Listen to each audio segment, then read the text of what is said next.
agradecerte mucho por tu presencia.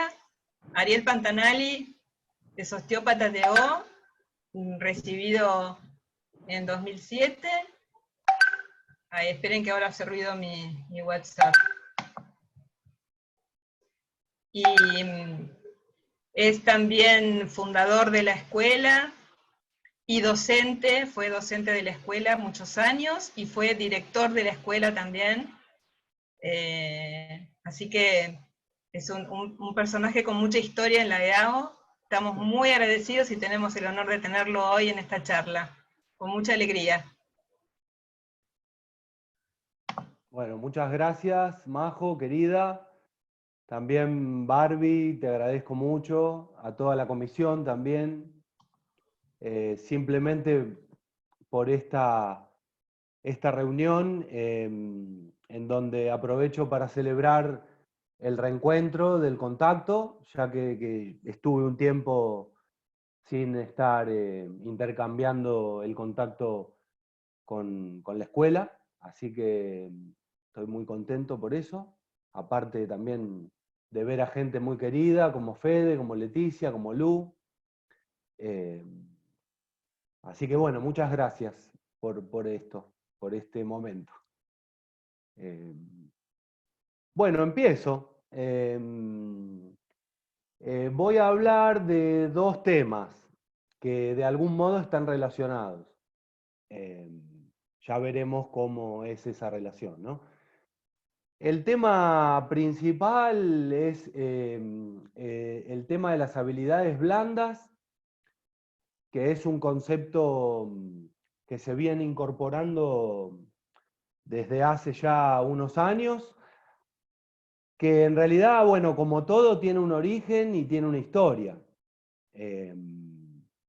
Así como la osteopatía, su filosofía tiene un origen en la historia previa a su nacimiento, como con las escuelas del vitalismo, de lo que ya sabemos, de la iatromecánica, del magnetismo de Mesmer. Las habilidades blandas tienen el origen, digamos, que hace referencia al Oriente antiguo y a nuestra cultura originaria en Occidente, proveniente en parte de la Grecia antigua y también de el pueblo hebreo, ¿no? De a poquito voy a ir desarrollando un poco esta idea, ¿no? Es decir, la confluencia del pueblo griego con el pueblo hebreo dio la cultura occidental, como el desarrollo de esa unión dio la cultura occidental como la conocemos nosotros, ¿no? Y esto arrancó en lo que sería Medio Oriente, en la medialuna de la tierra fértil, ¿no? Entonces también tiene este origen nuestro occidental, no está separado de algunas reminiscencias originarias propias del Oriente. ¿Me siguen hasta ahí? Bueno, bien.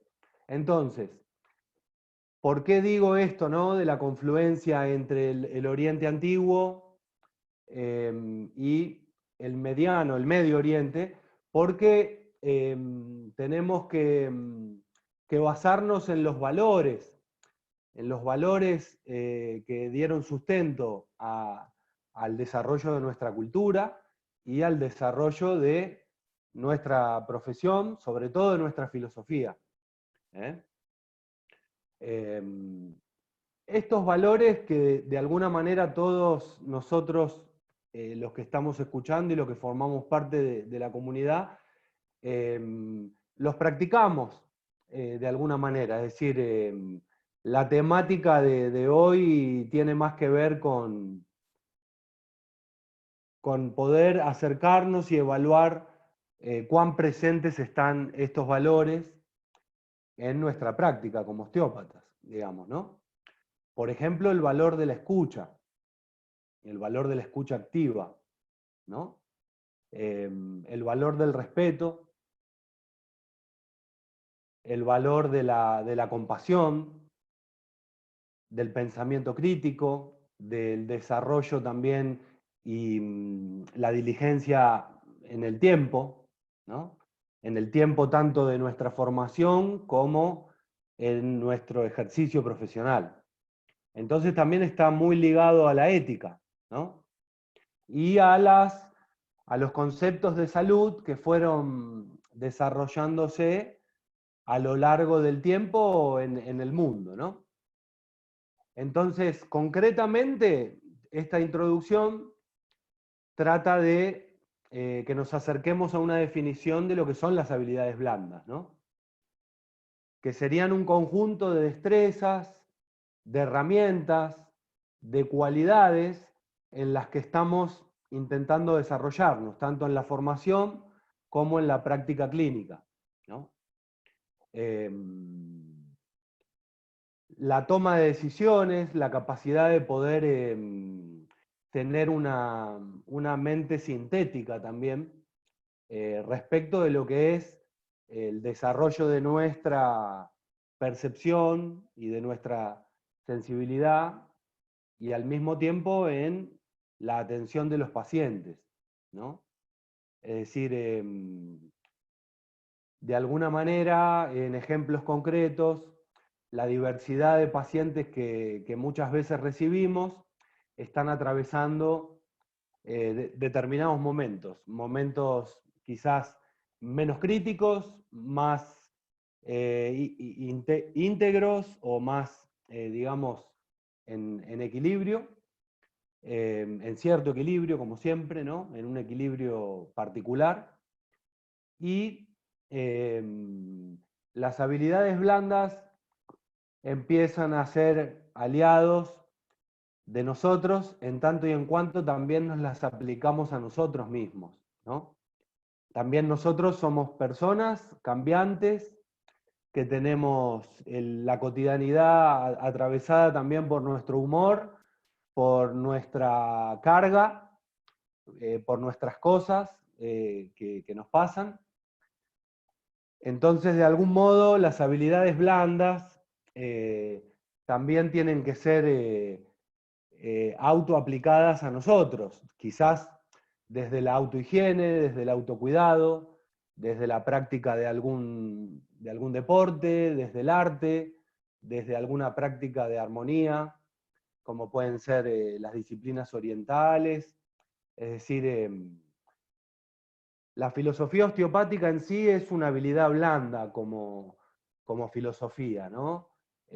Porque es un sistema abierto, porque es un sistema dinámico y porque está basada en principios que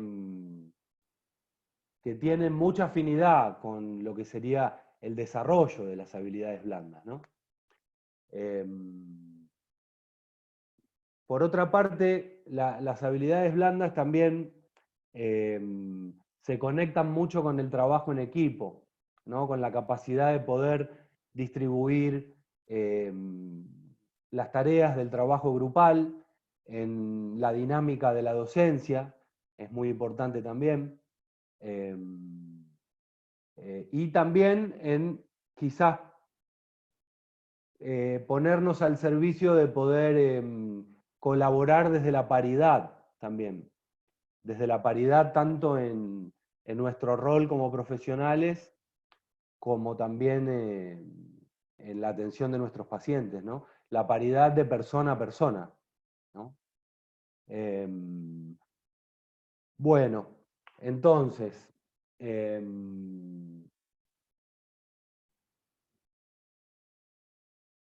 ya voy, ¿eh?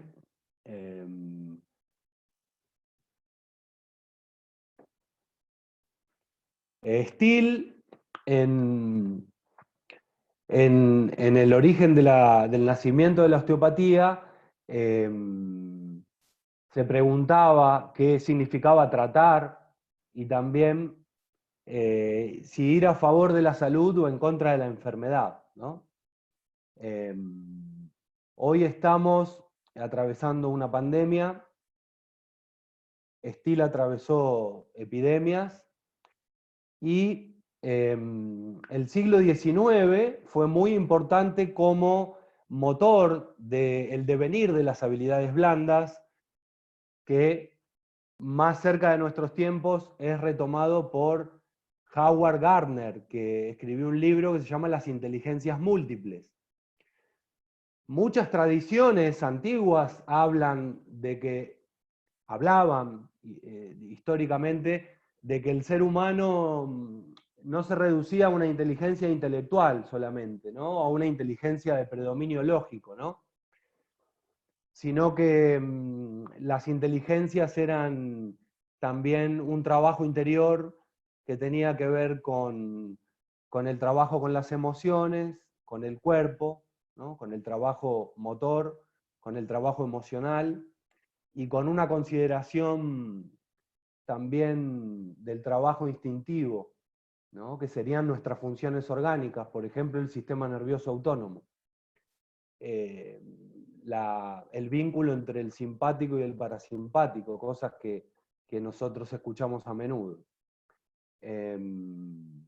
Entonces, por ejemplo, en la práctica de las habilidades blandas, tanto en la formación, en la docencia, en el desarrollo de los estudiantes, como en la clínica, también está atravesada por nuestra fisiología. Es decir, completando un poco esto que tiene que ver con la diversidad de campos de experiencia que significa la encarnación y la existencia, ¿no? Entonces, así como estas tradiciones antiguas planteaban distintos trabajos basados en la respiración, en la observación, en el sentir, en lo que se percibe, nosotros hoy por hoy lo tenemos relacionado, por ejemplo, a la fisiología de los lóbulos cerebrales, ¿no? Cada lóbulo cerebral tiene una función particular que estaría conectada también con el desarrollo de estas habilidades, ¿no? Por ejemplo, el desarrollo del lenguaje y la comunicación, más propios del lóbulo de la corteza frontal. El pensamiento crítico, esta interacción entre los dos hemisferios que son casi iguales anatómicamente, pero la cualidad que los diferencia tiene que ver con la función que cumplen, ¿no? Digo, estoy tratando de poder englobar nuestra filosofía, ¿no? Y que sea lo más ameno posible la conexión con los distintos planos, el fisiológico, el de las habilidades blandas, y un poco la historia de este concepto que estamos tratando de aplicar y desarrollar en la práctica cotidiana, ¿no? Bueno, hace más de 142 años ya Steele se preguntaba esto: ¿qué significaba tratar a una persona? ¿No? Y bueno, como decíamos, ya sabemos que él perdió hijos y que casi el desarrollo originario de la osteopatía tuvo un contexto de epidemia. El siglo XIX estuvo muy ligado también a figuras que nutrieron mucho al concepto osteopático y a su filosofía, como la figura de Walter Cannon, ¿no? De Claude Bernard, y también de filósofos como, esperen que lo tengo que leer porque es difícil el apellido, se llama Víctor con K, no es Víctor Frankl, es Víctor, ya les digo, perdonen, que lo tengo anotado acá. Es Víctor von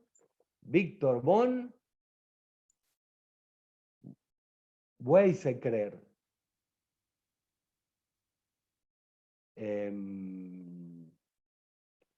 ¿Por qué les nombro esto? Porque el desarrollo de las habilidades blandas también atraviesa otras disciplinas y atraviesa también a la psicología, atraviesa también a la filosofía, como decíamos, tiene mucho que ver con valores que conectan con la práctica de la osteopatía en su sentido también ético, ¿no? Así que estos filósofos fueron también pioneros en la relación cuerpo-mente, cuerpo-alma, cuerpo-mente, ¿no? Sobre todo dieron origen a la psicosomatología de Luis Chiosa, también, ¿no? Que recomiendo su lectura. Por ejemplo, el libro de las cosas de la vida es un libro muy ameno que tiene mucho contenido en relación a las habilidades blandas, sobre todo en el plano de la comunicación, ¿no? Concretamente, quizás para que se entienda un poco mejor, nosotros estamos recibiendo muchas veces personas con dolor agudo, personas que están pasando una crisis vital, y siempre hay un contacto, un ida y vuelta comunicativo, en donde somos también receptores de eso. También podríamos ser potencialmente receptores de quejas o de cuestionamientos acerca de los resultados del tratamiento. Quizás mientras que estamos intentando aplicarnos a nosotros mismos en el momento de un encuentro, en circunstancia de clínica, por ejemplo, muchas veces quizás del otro lado hay un borbotón de información, mientras que la persona va hilando aspectos de su historia, ¿no? Este es otro tema muy importante que tiene que ver con que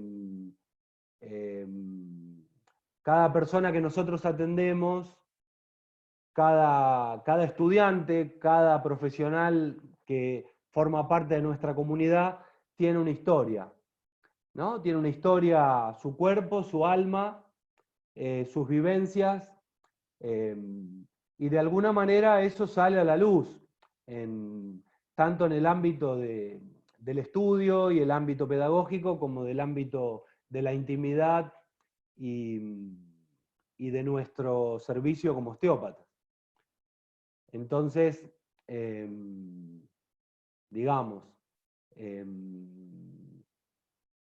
esa cualidad receptiva que tratamos de ejercer cuando trabajamos, también a veces tiene que ser un poco administrada desde el diálogo, ¿no?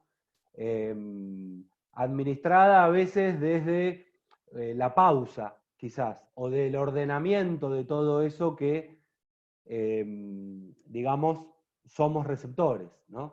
La comunicación, según las leyes de la comunicación propia de los estudiosos, se define por la escucha. La escucha es la que inicia la posibilidad de la comunicación y es el receptor el que produce desde su escucha la posibilidad del feedback, del intercambio. Lo más práctico posible a los fines de un contexto de tratamiento, ¿no? Obviamente no sé, para no poner, no cargar demasiado las tintas, estoy mencionando un ejemplo muy light de situación de consulta, ¿no? Es decir, tenemos una diversidad muy grande en donde no elegimos exactamente a los pacientes que nos consultan, sino que más bien somos receptores de esas energías, de esa diversidad de personas, personajes, de mentes, de cuerpos, que tienen una memoria también ligada a la historia, ¿no? Con sus crisis y también con sus dramas, ¿no? De alguna manera. Luis Chiosa pone un ejemplo que es muy interesante, que es que estás o sea, antes de la pandemia, ¿no? estás tomando un café y al mozo sin querer cuando te sirve se le cae un poco, o sea, cuando vas a tomar el café se te cae un poquito y el mozo te dice no te hagas drama, ¿no? Muchas veces no te hagas drama, no es nada. Tampoco elegimos tanto aquello con lo cual las personas que atendemos, o cuando también nosotros somos pacientes, eh, digamos, se produce la energía del drama, ¿no? Es decir, eh, para determinada persona un dolor agudo es un drama, cómo lo vive, y bueno, para otro, digamos, se tramita de otra forma, quizás con mayor, búsqueda de equilibrio, de integración, ¿no? Entonces, bueno, para mostrarles un poco, les voy a poner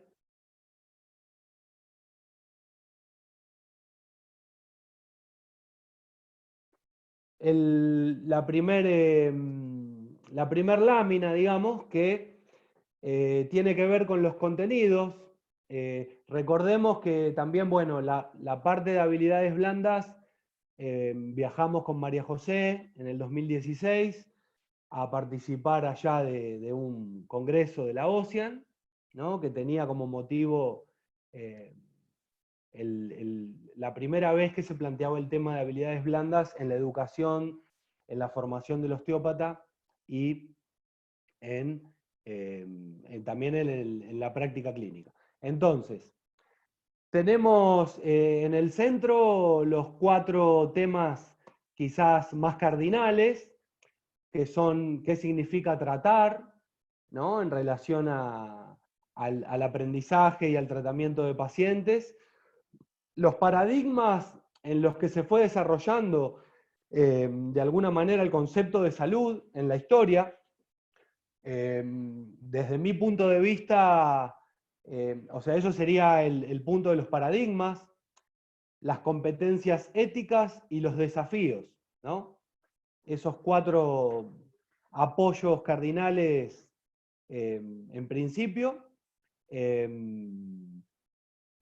Respecto de los paradigmas son como constelaciones de ideas, de creencias, de signos, ¿no? De contenidos de diferentes culturas, y sobre todo en relación a lo que era la salud, lo que es hoy también como concepto.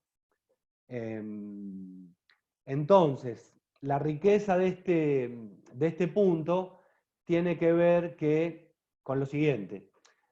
En 1874, cuando nace la osteopatía, el paradigma de salud enunciado por la Organización Mundial de la Salud era que tenía que ver con que la salud era la ausencia de la enfermedad. Esa era la definición, la bajada de línea.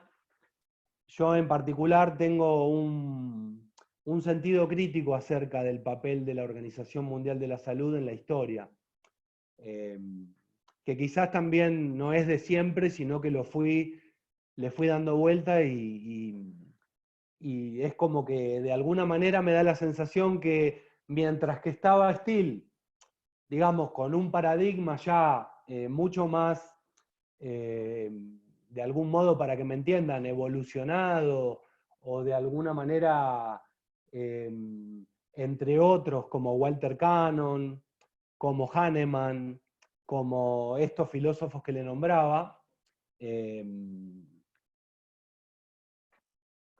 o sea, dentro del marco en donde la Organización Mundial de la Salud definía la salud como ausencia de la enfermedad, Steele hablaba de ir a favor de la salud, ¿no? De ir a favor de la salud y de quitarle al cuerpo las restricciones que limitan su libre fluido y su vitalidad.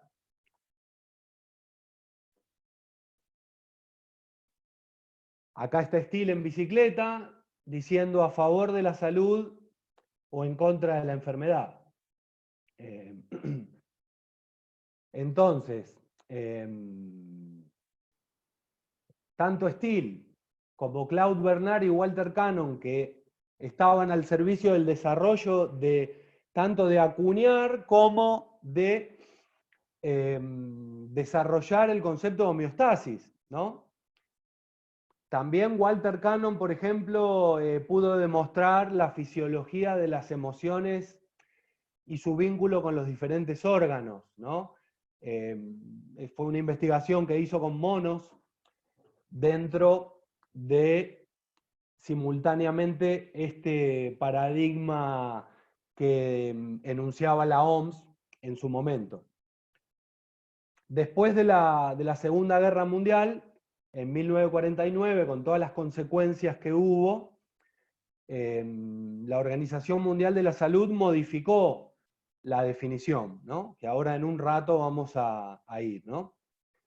Bueno, estas son un poquito las láminas de las que le contaba. No solo Steele fue pionero en nuestra filosofía respecto de transgredir los límites de las concepciones de la época, ¿no? Sino que también fue muy inclusivo en cosas que ya sabemos en relación a la inclusión y al espíritu de integrar nuestros géneros humanos.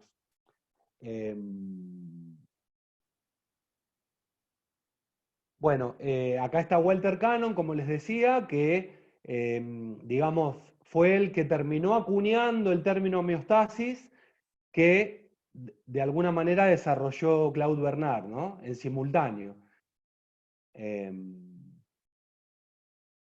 Después de la Segunda Guerra Mundial, el concepto de la Organización Mundial de la Salud se modifica, ¿no? A lo que sería el estado ideal de alguna manera de relación entre el cuerpo, la mente y el espíritu, ¿no? De alguna forma el mundo estaba bastante devastado, ¿no? Por todo lo que estaba pasando, ¿no? Y bueno, la OMS apareció con esta nueva definición, ¿no? Un segundito y ya sigo.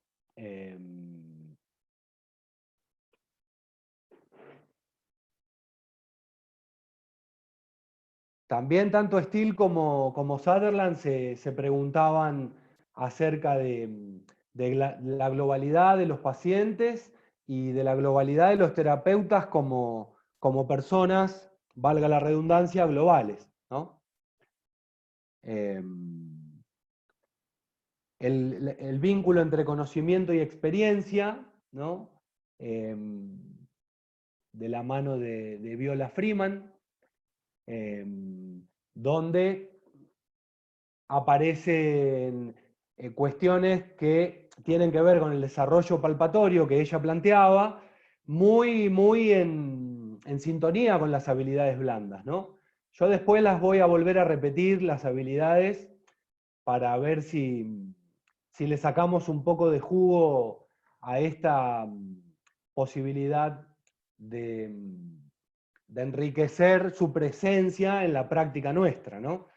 En lo que tiene que ver con la escucha, ¿no? Con la escucha tanto en el diálogo verbal como con la escucha del devenir del osteópata, ¿no? Por supuesto que tanto el respeto como la humildad también son cardinales también en nuestro desarrollo, porque digamos, se vinculan con la posibilidad de poder aplicar a nosotros mismos las cualidades basadas en los valores que traen las habilidades blandas. ¿Vamos bien, gente, hasta ahí? ¿Sí? ¿Todo bien? Bueno. Sigo. Entonces, por ejemplo, en relación a nuestra filosofía, a la interdependencia entre la estructura y la función, tenemos las funciones de la atención, ¿no? La escucha en relación a poder experimentar el diálogo con los tejidos, en sintonía con un espíritu de servicio y de aprendizaje sobre nosotros mismos. Es decir, creo que esto de la humildad y el respeto, quizás me detendría ahí un minuto, quizás para simplemente conectar con aquellas situaciones en las que hemos cometido algún error, tal vez, ¿no? Y pondría el foco en la práctica sobre nosotros mismos acá, ¿no? Como personas y como profesionales. Muchas veces hay un discurso del éxito también, ¿no? En nuestra cultura. No digo de nosotros solamente, sino de un discurso exitista, ¿no? En donde pareciera que digamos, el laboratorio del aprendizaje está hecho de dificultades y de errores también que hemos cometido seguramente y podemos seguir cometiendo sin justificarlo desde la impunidad, pero sí algo que dijimos, algo que nos faltó quizás redondear, emociones que quizás son negativas y tienen que ver con nosotros y no con la persona que viene, ¿no? Entonces, acá parece, realmente es un tema que da para mucho, o sea, da para mucho, y acá aparece la presencia de lo que dice Luis Quiosa, lo llama el malentendido, ¿no? La presencia del malentendido. Los encuentros y los desencuentros tienen distintas calidades, digamos, y nosotros estamos expuestos a todo eso y también estamos limitados, de alguna manera, ¿no? Entonces, justamente las habilidades blandas se potencian más en los momentos donde puede deslizar alguna dificultad o algún obstáculo en nuestro desarrollo o en nuestra expresión como personas y como profesionales. La psicología antigua del Oriente hablaba que la materia prima es,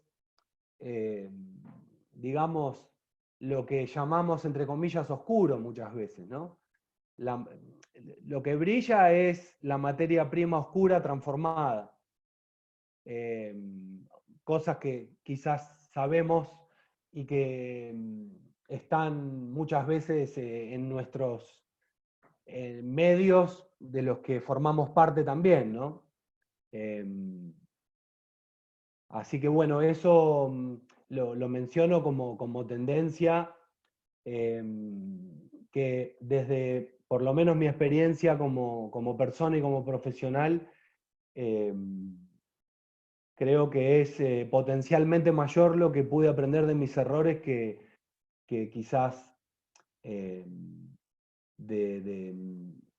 la creencia en aquellos que nos sale bien solamente y que tiene que ver con el éxito. Así que bueno, por ejemplo, respecto del malentendido, ¿no? Que circula mucho en nuestra comunicación, quizás la conexión y la alarma que nos suena en el momento de que quizás nos acercamos, ya sea por una alarma de temor o de miedo, o de no entender muchas veces lo que pasa en una consulta, podemos quizás volvernos más respetuosos y más humildes y tratar de potenciar desde estas habilidades basadas en los valores un diálogo más abierto. Es decir, podemos también cinturear un poco y esquivar el bulto, ¿no?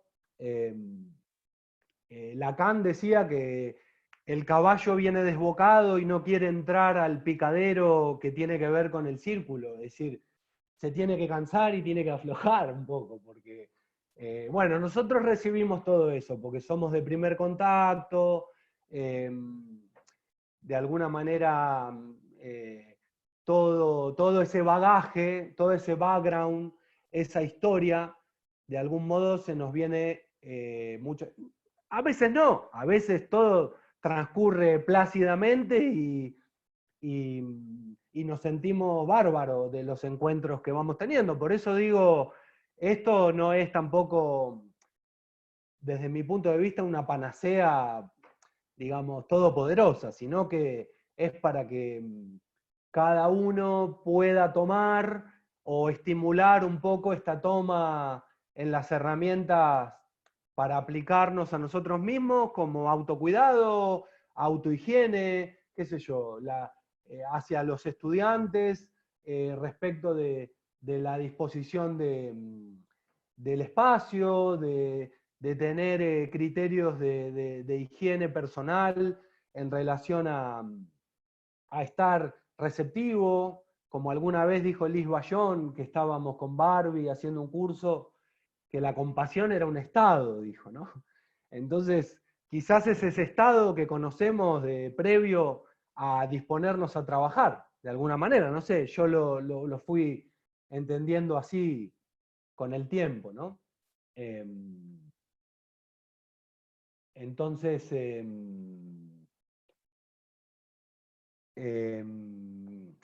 volviendo de algún modo, dándole una vuelta a estas habilidades,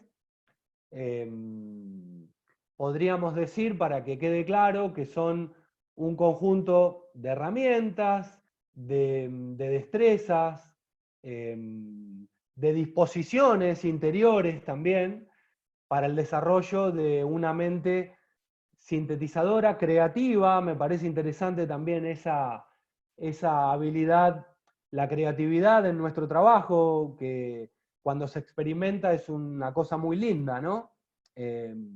Cuando fluye la creatividad, ¿no?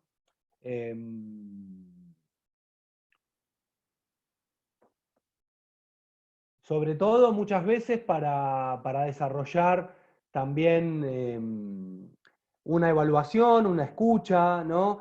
Para lo que sería dentro de nuestra filosofía también, y acá pongo en la misma línea la idea de acumular parámetros, ¿no? Que decía Gilles en su momento, ¿no? Por lo menos yo recuerdo que a mí a nosotros, a nuestros grupos, nos lo transmitía, ¿no? Trabajamos acumulando parámetros hacia la facilidad, esperando la respuesta de los tejidos, y de alguna manera acumular parámetros también es una habilidad blanda, ¿no? En sí mismo. Por eso digo que la filosofía osteopática en sí es enteramente una habilidad blanda, ¿no? Los bebés, los niños son blanditos, pero también son muy fuertes. Es decir, tienen que desarrollar un montón de fuerza y arreglársela con un montón de dificultades.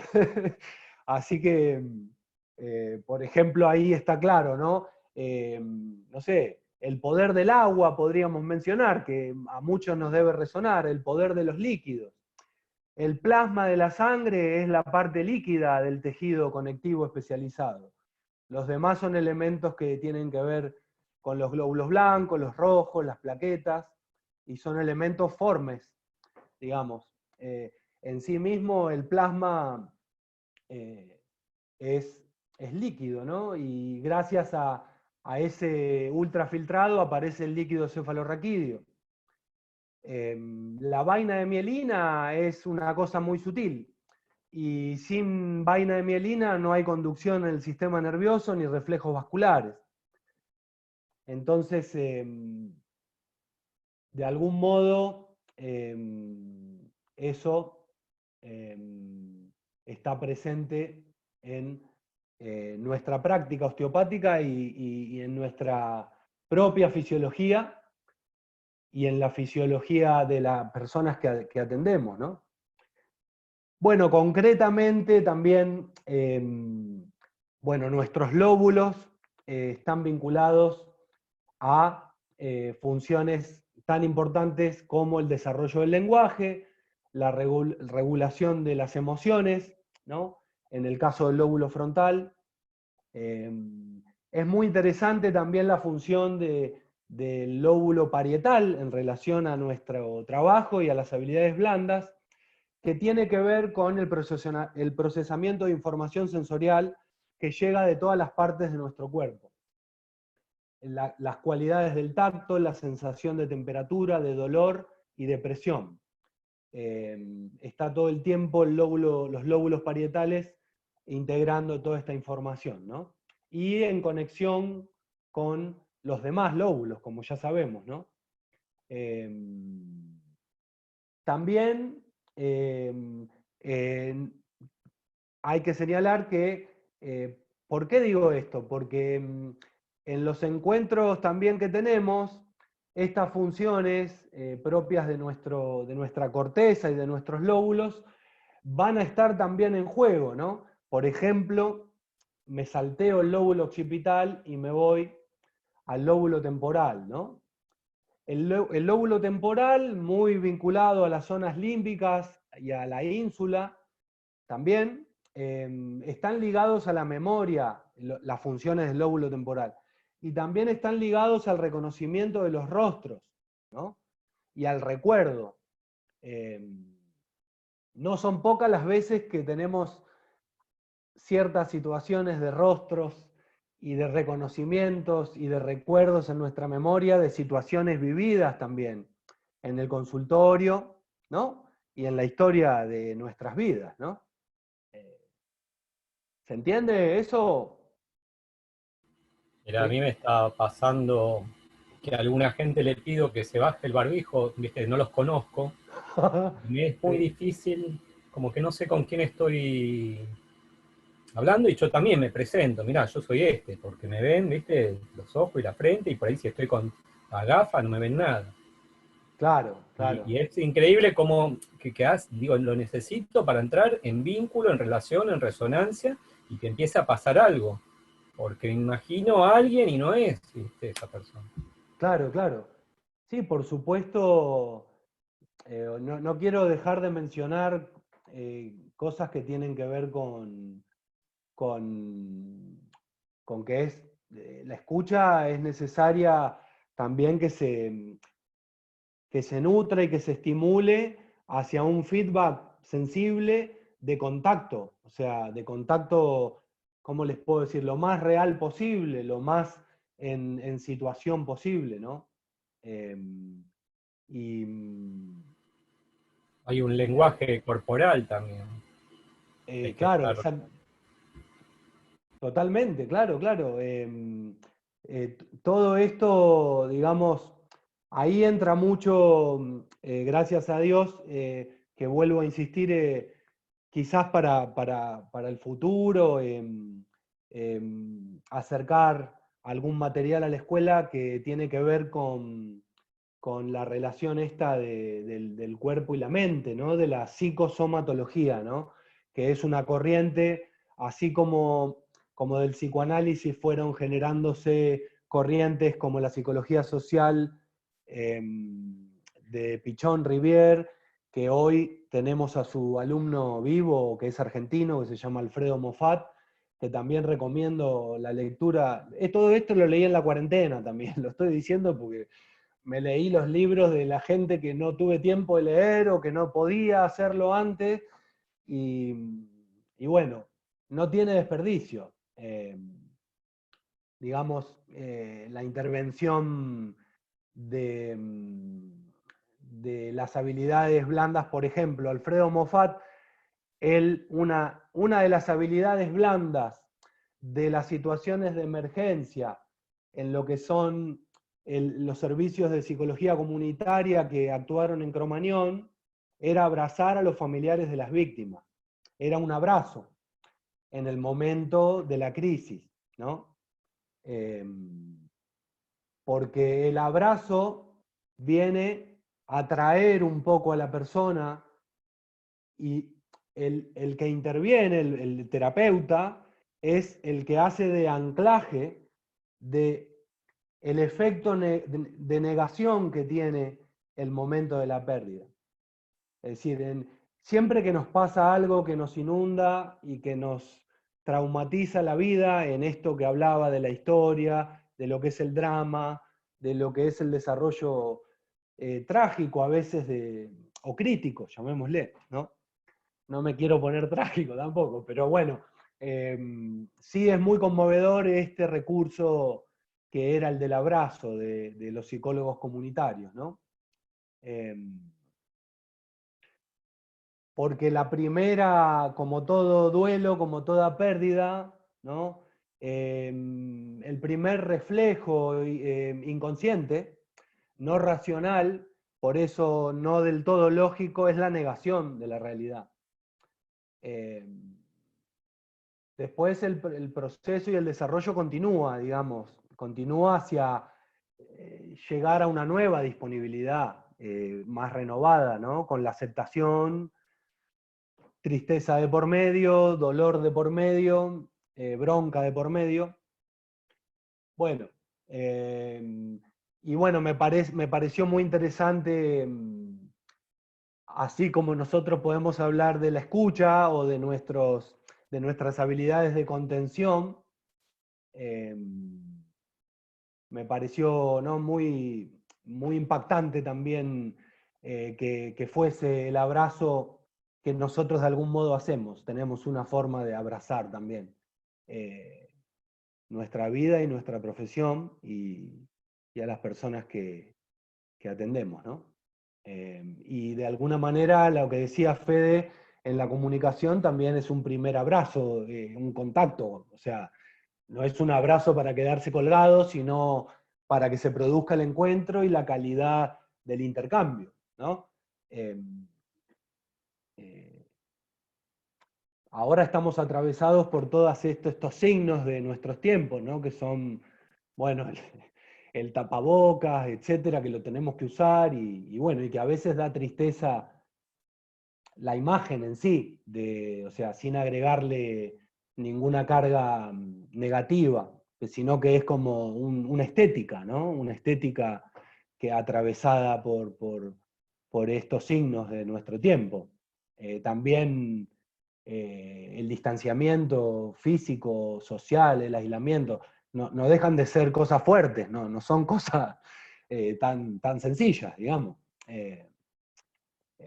Así que, digamos, necesarias porque estamos viviendo este tiempo con la complejidad propia de este momento, pero también forman parte de algo que también habla mucho Luis Chiosa, que es que el relato generalmente tiene forma de drama también. El relato de esta deconstrucción de la propia historia, de construcción y vuelta a construir, ¿no? De la propia historia, me refiero en lo personal de cada uno de nosotros y en la historia del paciente cuando empieza a contar lo que le pasa, ¿no? Su motivo de consulta, y todas esas cosas que ya sabemos que suceden en un trabajo que es mayormente solitario también, siempre y cuando corra a nuestro favor la unidad del cuerpo con nosotros mismos. Es decir, si yo estoy acompañado de mí, estoy menos solo también, en relación a lo que pasa con el otro en este encuentro, ¿no?, del yo y el tú, en donde es necesario también el espacio que lo permite, el espacio vacío, que se va a empezar a llenar con el encuentro en sí, ¿no? Y bueno, hay una frase de Homero Manzi que me gusta mucho, que es que uno busca lleno de esperanzas el camino que los sueños prometieron a sus ansias, dice, ¿no? Y sigue, con todo un verso hermoso, que a veces la lucha es cruel y es mucha, y bueno, y uno sigue empecinándose en aquello que lo mueve, que lo apasiona, ¿no? Entonces, de algún modo, esto nos atraviesa también. Así que bueno, está presente el sistema límbico, la ínsula, la amígdala y todo esto, ¿no? También está, en relación a lo que decía Fede, es interesante plantearse también qué nos pasa cuando estamos incómodos, ¿no? ¿Qué nos pasa cuando estamos incómodos por lo que sea? Por, digamos, por la evidencia de los filtros y las barreras en la comunicación, que son muy, muy perceptibles en el momento de estar ahí presentes, ¿no? Se empieza como a sentir un susurro, ¿no? Un susurro que algo como que nos incomoda también, ¿no? Y bueno, ¿qué podemos hacer con eso desde estas herramientas, ¿no? Qué sé yo, hay pacientes que insultan, quizás al aire, y a mí, por ejemplo, me ha molestado muchas veces eso, que un paciente que no conozco llega y ya me trata como si fuera y me dice boludo, o no sabés boludo el dolor que tengo, y bueno, tengo que lidiar con esa molestia que me produce. y la forma es tratar de aplicarle una higiene a eso, un cuidado, ¿no? Qué sé yo. A otro le puede molestar el paciente que habla como de las orejas para arriba y rebota en todo el cuarto su palabra y te zumba los oídos, ¿no? Y pareciera que, bueno, que no lo va a parar nadie, ¿no? En relación a esto de que la escucha que nosotros cultivamos produce la comunicación, después, bueno, hay que bancar la que se viene, ¿no? Hay que bancar la que se viene. Y ahí, bueno, en eso yo creo que entran también otras cuestiones que tienen que ver con la unidad del cuerpo en osteopatía y que son las atmósferas que se empiezan a transformar en nuestro entorno de trabajo. Las atmósferas que emanan también de ese encuentro, quizás ya en un momento no verbal, ¿no? Que digamos, muchas veces hasta cuesta ponerle palabras a eso, ¿no? Entonces, bueno, de algún modo en los ateneos de la clínica, prepandemia y bueno, y ahora en forma virtual, me parece que es un campo muy, muy rico para no sentirnos tan solos y seguir fomentando, digamos, estos intercambios que son para compartir también experiencias, que muchas veces no son lindas también. Es decir, o por lo menos yo he vivido situaciones incómodas también con pacientes que he atendido y en circunstancias de trabajo. Tanto para mi aprendizaje como para un mal momento en donde quizás tampoco yo fui el responsable de qué sé yo, de tener que cumplir un rol de padre o de cambiarle los pañales a alguien, digamos. Digo, en relación a lo que recibimos también a veces, ¿no? Es decir, eso es muy rico también en cuanto a lo que significa la carga transferencial y contratransferencial que recibimos también, ¿no? Es decir, dónde un poco nos pone el otro, dónde nos pone, en qué lugar nos pone, ¿no? Ni hablar de temas sensuales, sexuales, ni hablar de la presencia de todo ese comportamiento de expresión corporal, ¿no? Y de intercambio en torno a administrar un poco desde las habilidades blandas todos esos contenidos, ¿no?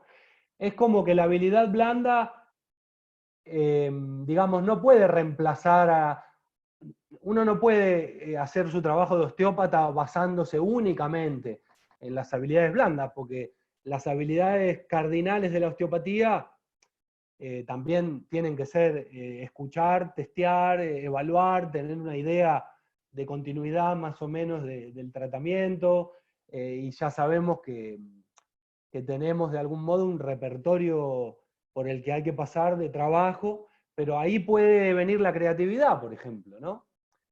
O cómo me la arreglo creativamente para, qué sé yo, esta bomba que me tocó ahora, ¿viste? O el paciente con un dolor agudo que ya saben muchas veces las expresiones que circulan, ¿no? En relación a cómo lo vive, cómo lo siente.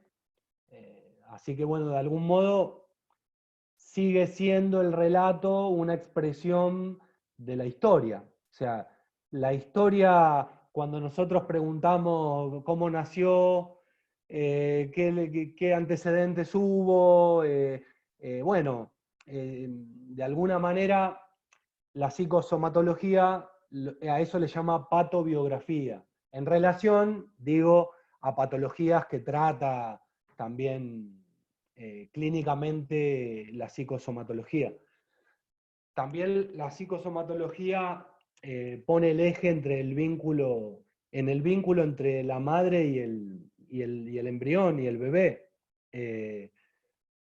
Hasta desarrolla una concepción en donde el bebé de algún modo también elige un montón de cosas.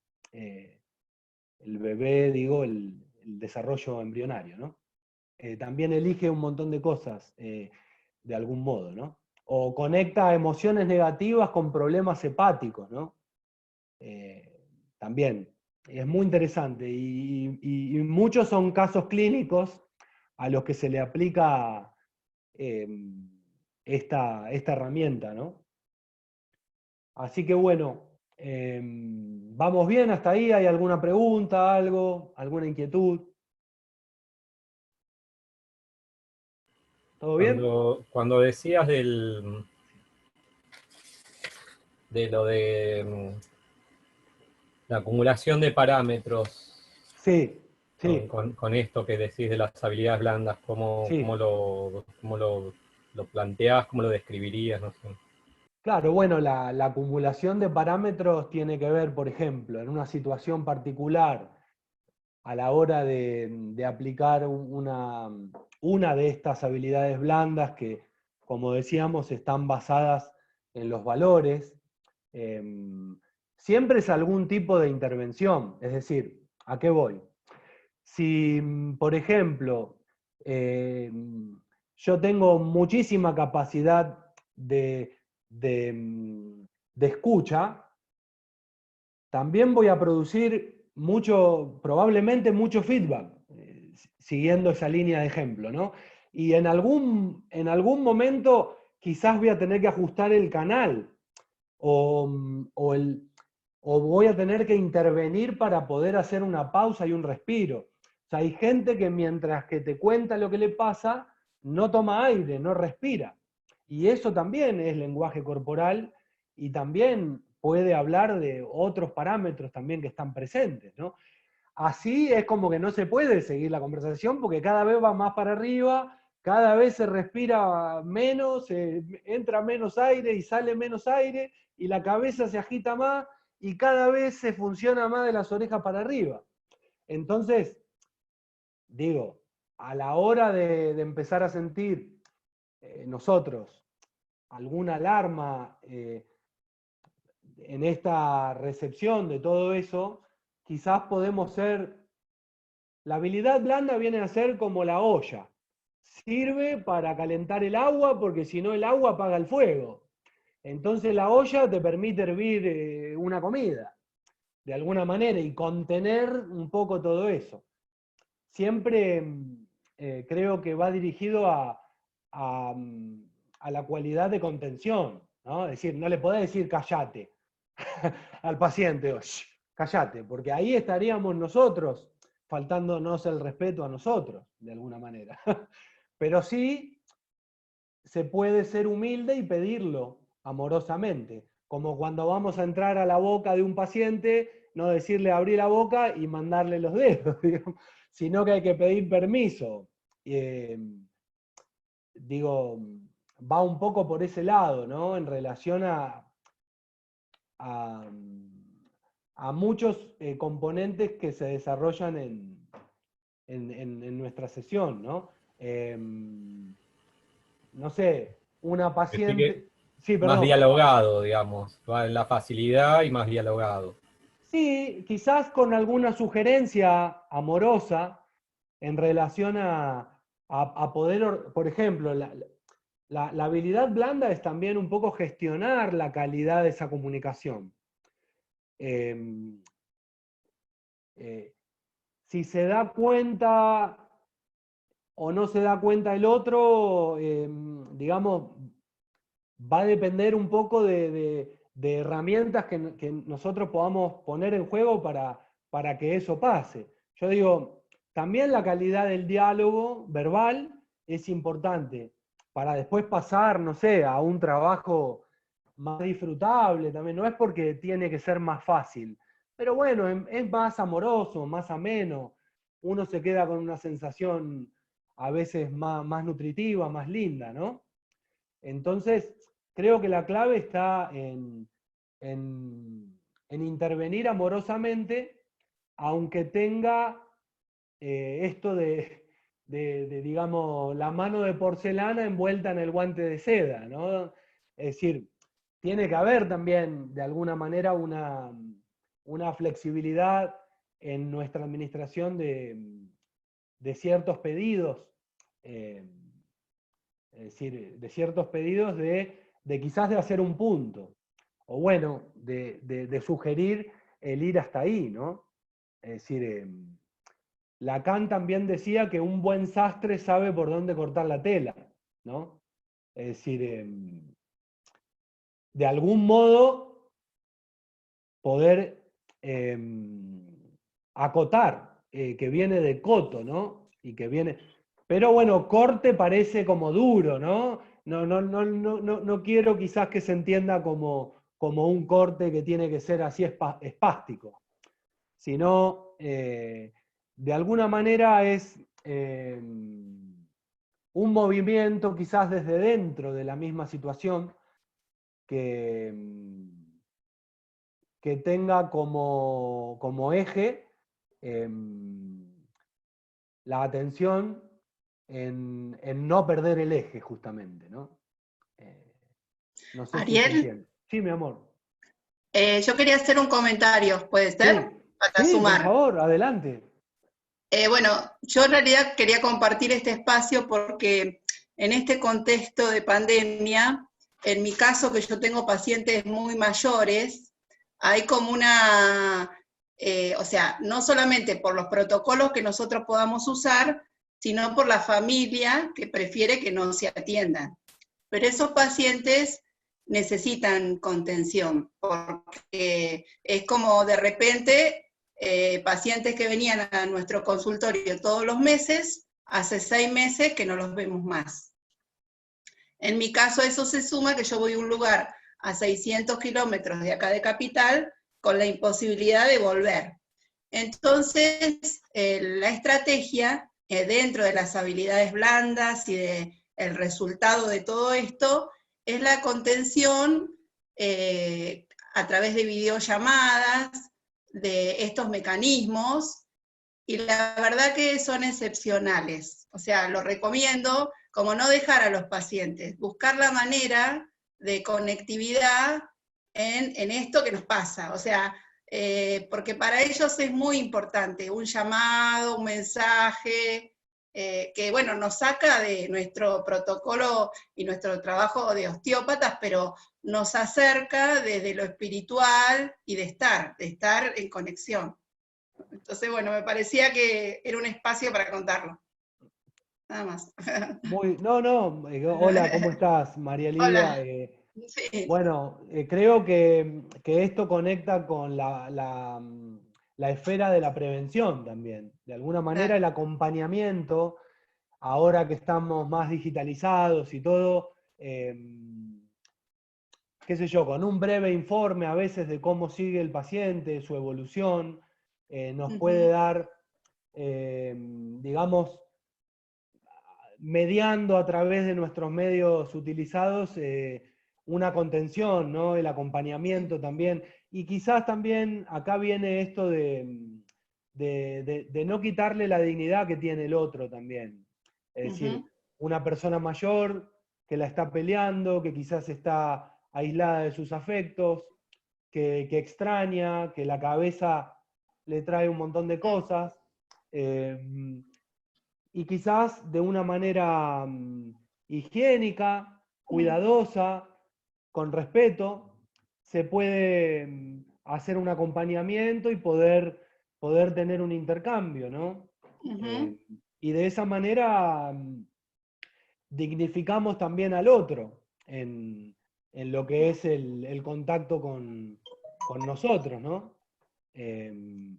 Transmitiéndole, digamos, ya de por sí ahí está la escucha, está el respeto, está la humildad para poder también recibir eso y no decir esta gente que hincha y qué sé yo, o que me jode, sino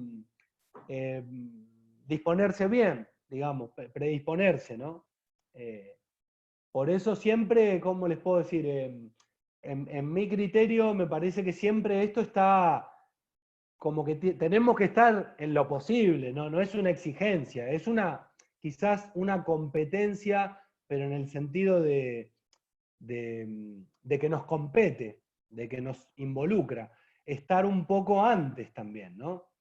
Es decir, el eje ordenador no se puede ir, digamos, funciona también en forma dinámica, pero es necesario que esté también cerca. Es decir, si nosotros estamos cerca de nosotros, no nos sentimos tan solos, como decía antes, ya sea por un encuentro en donde un poco el otro nos deja solo, ahí pintado, y bueno, estamos esperando a ver dónde respira un poco más o hace una pausa para nosotros poder hacerle una pregunta, ¿no? Y en esta época hay mucha necesidad de relato comunicativo, verbal, llamémosle de descarga, de borbotones, digamos, de mucha locuacidad, de mucha verborragia, bueno, de todo esto que... Entonces, de alguna manera, si uno puede transmitir una pausa, ¿no? Que no esté todo tan pegado, tan junto, que sea y todo se viene como que se viene algo, nuestra mente va a estar un poco más lúcida para poder también sintetizar, ¿no? Y te aclaro dos cositas más, que Sí. capaz viene bien. Primero, el tema de la información positiva, que según la edad es muy importante. No es lo mismo, esta pandemia se me ocurre a los 30 que a los 80, no es lo mismo. Y después, bueno, toda la información dice que hablar de pospandemia no existe, estamos en la pandemia, entonces hay que ir llevándola con el mejor mensaje y de repente agregar algunos de los ejercicios que nosotros hacíamos en los seminarios y darle alguna pauta leve, los ayuda mucho en el proceso. O sea, una indicación, algo positivo que los ayude y que de repente a los 20 días uno vuelva a hablar, es como que hay una conexión, porque esa gente tampoco ve a sus nietos, ve a su familia. Entonces, y bueno, y eso sumado a que el sistema inmune, dicen que lo más complejo es la sensación emocional. O sea, podemos comer de lo mejor y estar bien, pero el sistema inmune se basa en lo emocional. Entonces, me parece que por ese lado podemos ayudar. Bueno, eso totalmente. Nada más para contarles. Claro. No, si hay un momento quizás atinado y oportuno para practicar estas habilidades, que recordemos que están basadas en la inteligencia múltiple y que han sido bestseller las obras que se han publicado en relación a la inteligencia emocional. Entonces, un momento más delicado y más sensible como este, creo que a mí no me ha tocado vivir algo igual en mi vida, digamos. Me parece que es un momento muy, muy, eh, muy, de algún modo muy urgente o muy apremiante en relación a la práctica de estas competencias, ¿no? Así que bueno, eso me parece que es buenísimo tu aporte, María Lidia. Me parece que suma muchísimo y que bueno, no queda otra que seguir humanizándose, ¿no?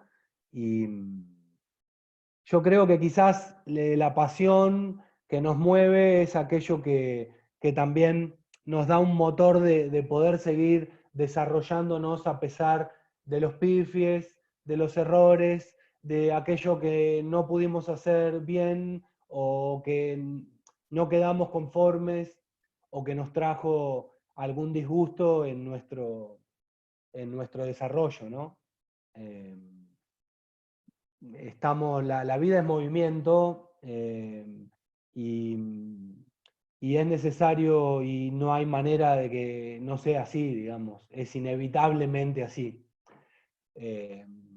Y bueno, hoy estamos acá y otro día estamos abajo y así, y esa es la realidad de nuestra subjetividad, ¿no? Porque si no, yo un poco quería no caer en esa cuestión de que, bueno, este es el listado de las habilidades blandas y hay que ser creativo y se vuelve súper yoico también, es decir, no se disfruta, no se le saca el jugo, ¿no?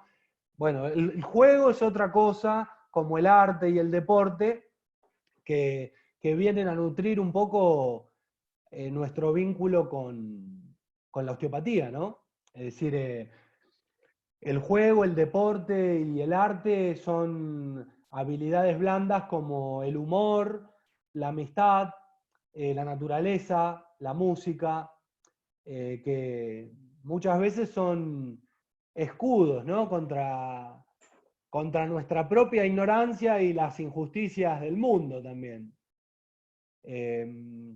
Así que bueno, ahí también tenemos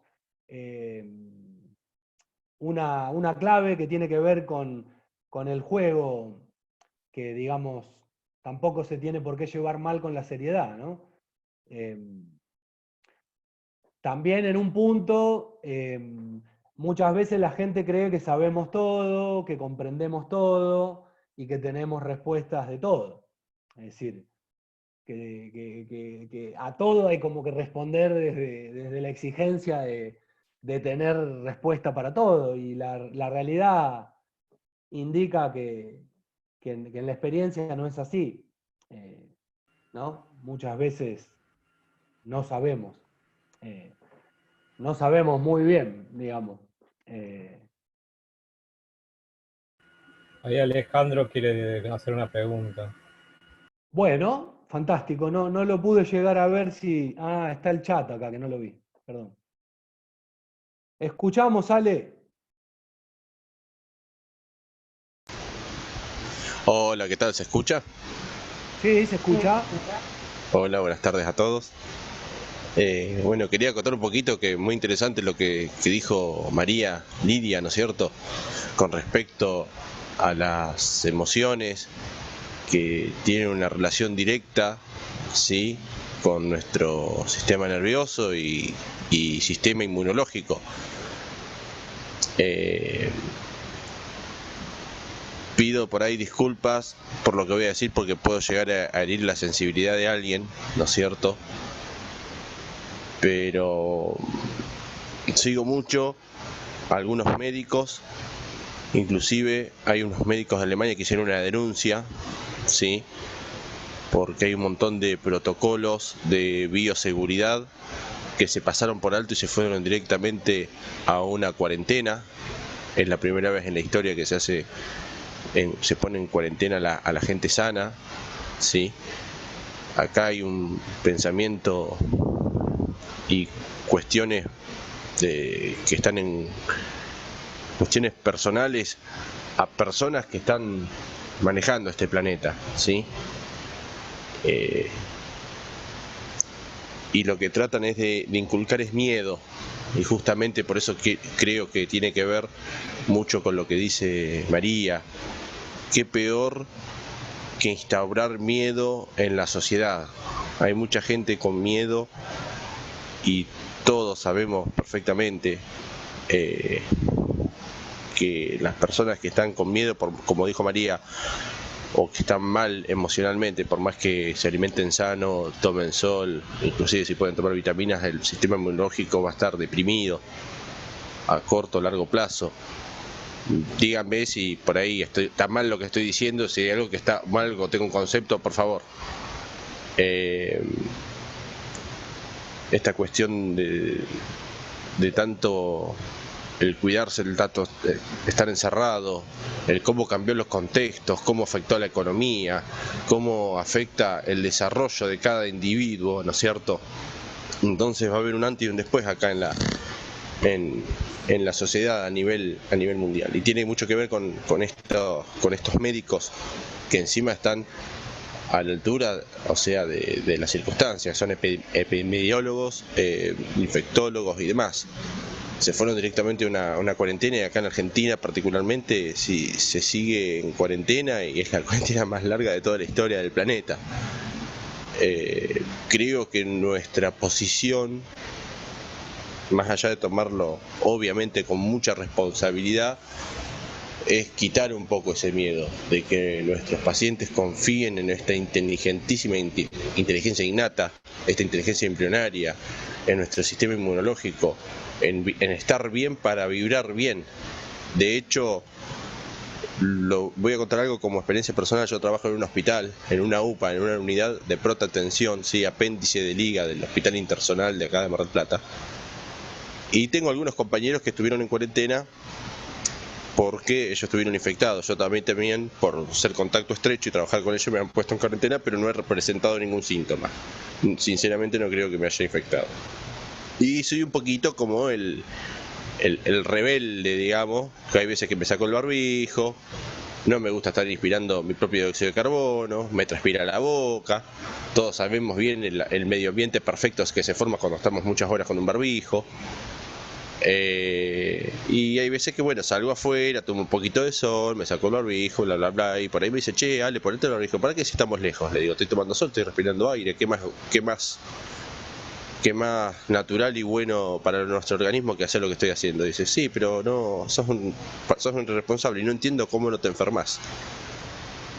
Porque vibro diferente, porque justamente no tengo miedo, por eso no me enfermo. Y si me llego a infectar, tampoco me voy a enfermar. Porque yo les hago una pregunta, o sea, ustedes están todo el día con el barbijo y veo miedo en su interior, lo veo. ¿Qué pasa si hay alguna negligencia y este virus o cualquier otro virus atraviesa este barbijo, atraviesa los sistemas de defensa que ustedes están poniendo? ¿Qué es lo que los va a proteger verdaderamente? Es su sistema inmunológico. O sea, perdón que lo hice tan largo, ¿no? Pero tiene mucho que ver con lo que decía María. Y creo que es una responsabilidad nuestra también transmitir con responsabilidad y tampoco tomarse todo a la ligera y irresponsablemente, porque esto es una línea muy delgada entre ser un irresponsable y encima comernos una denuncia e informar a las personas para sacarlos de este estado de miedo. Bueno, eso es lo que quería decir básicamente, ¿no es cierto? Si hay alguien que piensa diferente o algo, o yo estoy diciendo mal algún concepto, por favor dígamelo, no quiero ser mal educado o algo por el estilo, o decir algo incorrecto.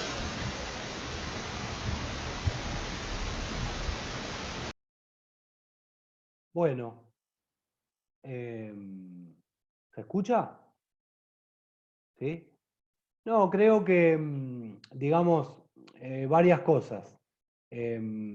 Primero y principal, es un momento donde hay que tener una amplitud de respetuosidad muy grande, porque se están viviendo distintos escenarios dramáticos muy particulares también. Y bueno, uno es uno es parte también de lo que le pasa en su contexto y en su circunstancia más inmediata, ¿no?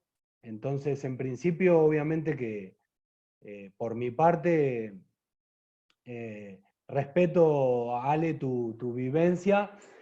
Me parece que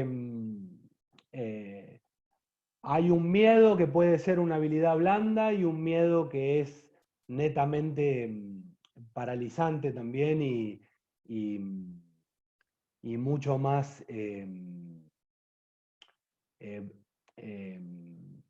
digamos, imposibilitador, es mucho más como se dice a menudo, más del orden de lo que paraliza, ¿no? El miedo que juega a favor es el que nos permite tener un recaudo, una precaución, un cuidado. No estamos en un momento, yo creo, digamos, para entrar en un combate acerca de cuál es la verdad de todo esto, ¿no? Es decir, digo desde la humildad de uno, ¿no? Desde la humildad, ¿no? Me parece que en ese sentido esto es como ir a favor de la salud, no es para nosotros luchar contra la enfermedad en osteopatía. Es decir, no militamos contra la enfermedad. Recibimos al paciente con su característica, con su patología, ¿no? Eso es lo que nos han transmitido nuestros maestros, ¿no? Ya sea por la presencia de una patología o de una enfermedad diagnosticada que trae el paciente, que son pero recontraabundantes los casos que recibimos, pero sin embargo nos conectamos con la fuerza, con la vitalidad, con la salud de esa persona. Vamos a favor de restablecer esa cualidad de equilibrio, ¿no?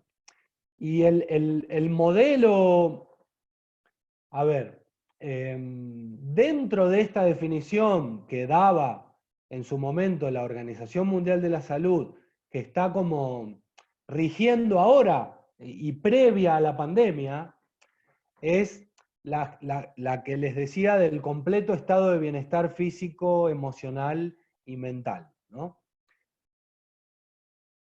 ¿Quiénes lo tienen? Ese estado completo de bienestar físico, con los dramas que hay hoy por hoy en nuestro planeta y con los desmanes que han ocurrido. Digo desde lo de la sensibilidad, no es una indicación acusatoria. Lo que digo es justamente no caer en la negación, ¿no? Entonces, dentro de los modelos que se han publicado como contenido de la osteopatía, de la filosofía osteopática, es decir, el vínculo entre la OMS y los documentos que se consideran oficiales de nuestra profesión, que es el de parámetros, justamente parámetros de la formación en osteopatía, habla de 5 modelos. De alguna manera los modelos también, así como Steele iba a favor de la salud, cuando la OMS decía que la salud era ausencia de la enfermedad, hoy, dentro de, digamos, o sea, el compendio de modelos, de estos 5 modelos que se publicaron como oficiales de nuestra profesión, están sacados de la experiencia. Son sistematizados y se sacan de la experiencia propia del devenir y del desarrollo de la filosofía y de la experiencia clínica osteopática. ¿A qué voy con esto? El último modelo es el biopsicosocial y laboral. Es el modelo actual, volviendo a lo que planteaba Alejandro, es el modelo actual que intentan practicar casi todas las disciplinas de la salud. A ver, ¿a qué voy? De algún modo a nosotros nos es afín Porque sí, no es lo mismo que una persona tenga 80 años y viva sola, tenga una mascota o no, tenga su espíritu y su emoción más en positivo, que una persona que, no sé, que vive en pareja y que, no sé, se mantuvo activa también de alguna manera y que cuenta con un caudal de vitalidad singular y abundante, digamos, o es una persona enérgica. Entonces, primero y principal, hay que tratar de, en este modelo biopsicosocial y laboral, están también en juego las habilidades blandas, ¿no? Porque la habilidad blanda va hacia uno mismo, hacia las relaciones con el otro, las interpersonales, y al campo de lo laboral también, de lo laboral. Y en este momento estamos siendo atravesados por mucha crisis en relación a eso. Así como también me parece que existen reales héroes en este momento y que son las personas que siguen dando su vida también y que ya nadie las aplaude. Y que bueno,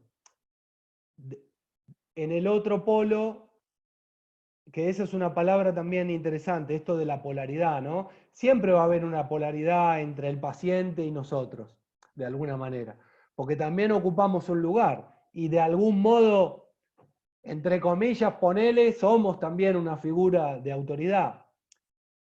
No de autoritarismo, pero sí de autoridad, basada en estos valores también, ¿no? En el respeto, en la escucha, en la humildad, en el perfil, en la armonía de la impronta de cada uno. Pero bueno, lo cierto es que el mundo está en duelo en este momento, tomando un poco lo que decía Alejandro. No para, o sea, mi conclusión es que me parece que es viable en parte lo que expresás, pero que también tiene otras vueltas de tuerca todo esto, porque las vueltas son casi inagarrables, no se pueden tener en una mano, ¿no? En este sentido, creo que el modelo biopsicosocial y laboral está poroso, está lábil, está, digamos, no es una muralla, digamos. Y bueno, esto es como todo, digo, como las cosas de la vida en general. Obviamente, si uno suma una cierta calidad de armonía y suma un vínculo un poco más amoroso con uno mismo y su entorno, bueno, seguramente queremos creer que eso va a jugar a favor de nuestro sistema inmune y todo, ¿no? Pero está siendo, digamos, muy sacudido también esto en términos de modelo, ¿no? De lo que sería un modelo. Un modelo tampoco es un cuadro cerrado, es también lo que se va desarrollando y elaborando. Si la falta de eje existe es porque también está antes. Es decir, también la deshumanización de los servicios de la salud, también existe esa realidad. En esto de cuántos pacientes nos dicen, el médico no te mira, no te toca. No estoy generalizando, ¿se entiende? Ya estamos grandes y sabemos que no estamos hablando de todos porque hay personas muy valiosas en todas las áreas de la vida y el mundo está lleno de profesionales que tienen una calidad humana extraordinaria.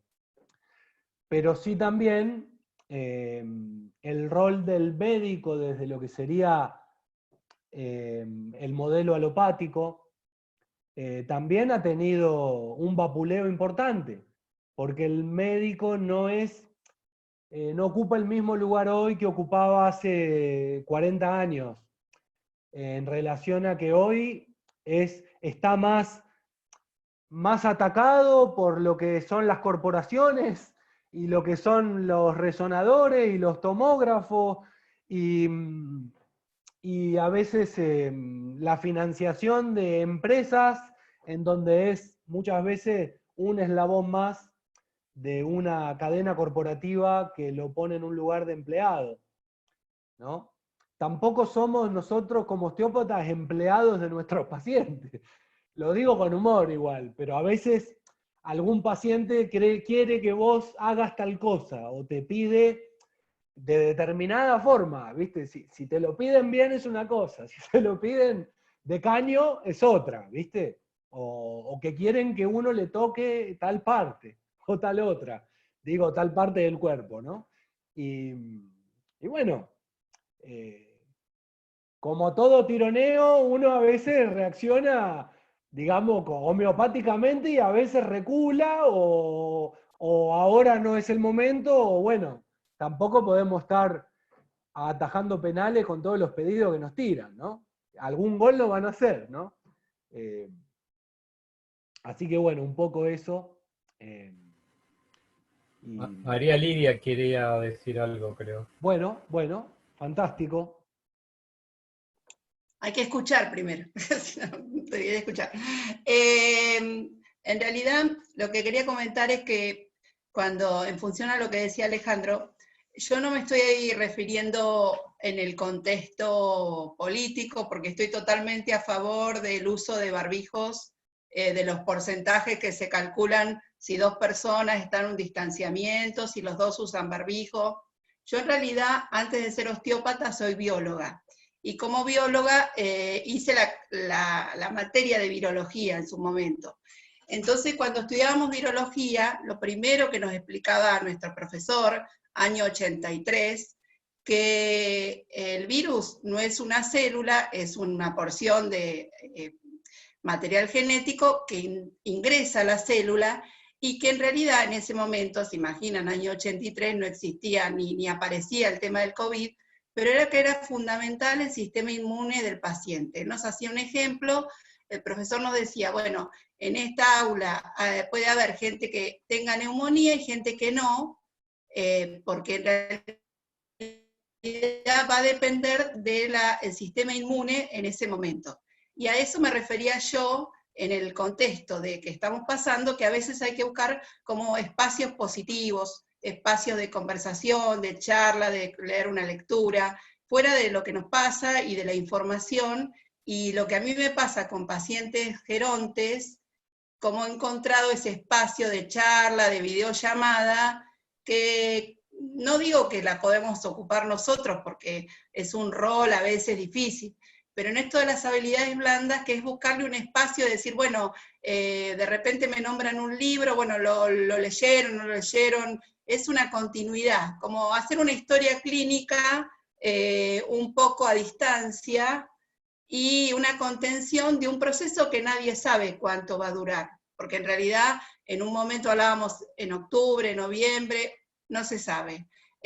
Siempre cuando empezó lo del COVID, a nivel virológico lo digo, a mí me llamó mucho la atención el tamaño de este virus. O sea, por eso el poder de contagio. Por eso el tema de tanto hincapié en lavarse las manos, y yo creo que se van a estudiar cosas, vieron que ahora la Organización Mundial de la Salud dice no se toquen los codos, porque en realidad tóquense el pecho como señal de saludo, porque no está claro que tocarse los codos no contagie más.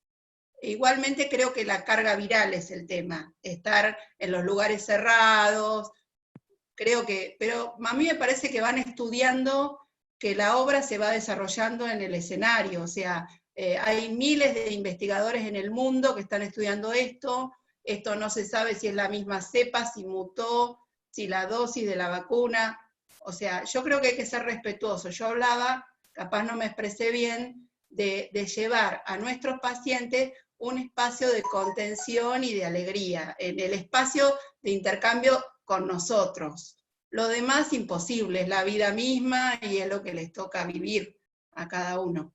Y después que estoy a favor de todo lo que se dice, de respetar el distanciamiento, de caminar, de lo que necesitemos hacer, pero no llevar a cosas que nos puedan traer problemas. Eso era, nada más. Está bien, estamos de acuerdo. Y les quiero mostrar, ahora voy a pasar un poquito algunas diapositivas del campo electromagnético, que en su momento, bueno, nos queda poco tiempo, pero era la otra parte de la charla, que esta parte quizás fluyó más, y les quiero mostrar algunas cositas de lo que sería el cuerpo bioplasmático, el cuerpo energético, digamos la capa invisible que se puede captar con determinadas maquinarias que hay, fotográficas y de gases, con las que hice la tesis en su momento, relacionando el cuerpo físico con el cuerpo energético. Justamente motivado un poco por un tema que siempre me apasionó, que tiene que ver con la energía. Quería ver si de alguna manera, haciendo un trabajo investigativo y comparativo, se podía llegar a evidenciar algún resultado, ¿no? Entonces, las mediciones en total fueron 90, en total de lo que fue la población de pacientes, que fueron 60 separados en 3 grupos de 20. A un grupo se le hizo osteopatía, al otro se le hizo solo kinesiología en el síntoma, en un consultorio de kinesiología. Yo no lo hice, yo estaba ahí, pero lo hizo la profesional kinesióloga. Y a otro grupo se lo dejó simplemente acostado durante 1 hora. Entonces fueron 3 grupos de 20 personas cada uno, y después de esos 20, a 10, a la mitad de los 3 grupos, se le hicieron nuevas mediciones de nuevo a las 2 semanas de transcurrida la primera sesión. Los indicadores del cuerpo físico fueron la frecuencia cardíaca, la presión arterial y el nivel de dolor. En eso participó Leticia, que está presente. Ella fue la técnica en cardiología que estuvo conmigo y con la que hacía la foto Kirlian allá por el 2000 y pico. Venía todos los días a mi consultorio y bueno, nos llevó 9 meses en total, y Leticia hizo una por una las tiras de frecuencia cardíaca y le tomó la presión a todos esos 60 pacientes antes y después de la sesión. Acá les muestro, ¿se ve?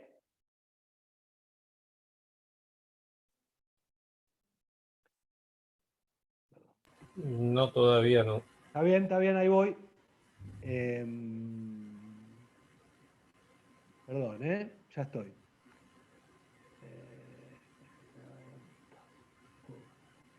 Un segundito, ya lo busco, ya lo encuentro. Aquí. Bueno, ahí está. Compartir pantalla.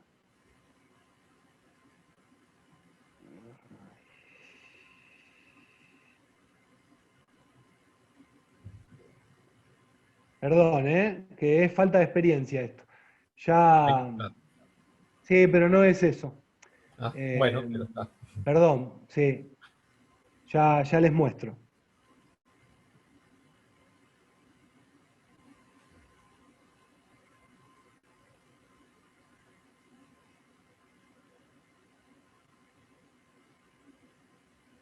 Perdonen, chicos, es... Tranqui. ¿Necesitas algo, Ari? No, era un poquito encontrarle la vuelta a esto, que si creo que si todo va bien, Anteojos, nada. no, es que tengo muchos Word abiertos y quiero seleccionar uno y no es el que... No es. Perdón, chicos, ya Cinco continúo. lóbulos. Sí, no, ese no es. Eh, un segundo. Disculpen, ya se los muestro. No, más que nada lo que les quiero mostrar es las distintas... em,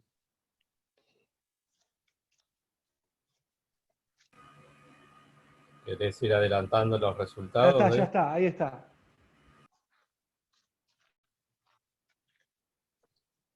Ya lo encontré, perdón. Ahí se ve, ¿no? ¿Algo? Sí, sí, sí. Bueno, bien, ahí voy. Les voy a pasar algunas fotos del campo electromagnético en relación a, digamos, todo lo que sería justamente el paradigma cuántico que modificó un montón la realidad nuestra, ¿no? En relación a todos los trabajos de Einstein en su momento. Y, por ejemplo, ahí pueden leer que dice ejemplos de bioelectrografías. ¿Sí? Bueno, Sí. vieron que aparece un ejemplo de hiperactividad, ¿no? La hiperactividad estaría relacionada a un exceso de yang, que se ve representado por los colores rojos que tienen como puntas, como si fuera que está alterado eso, ¿no? Y el azul, que es la energía yin, está muy pequeña en la foto, ¿no? O sea, hay un exceso de yang muy saturado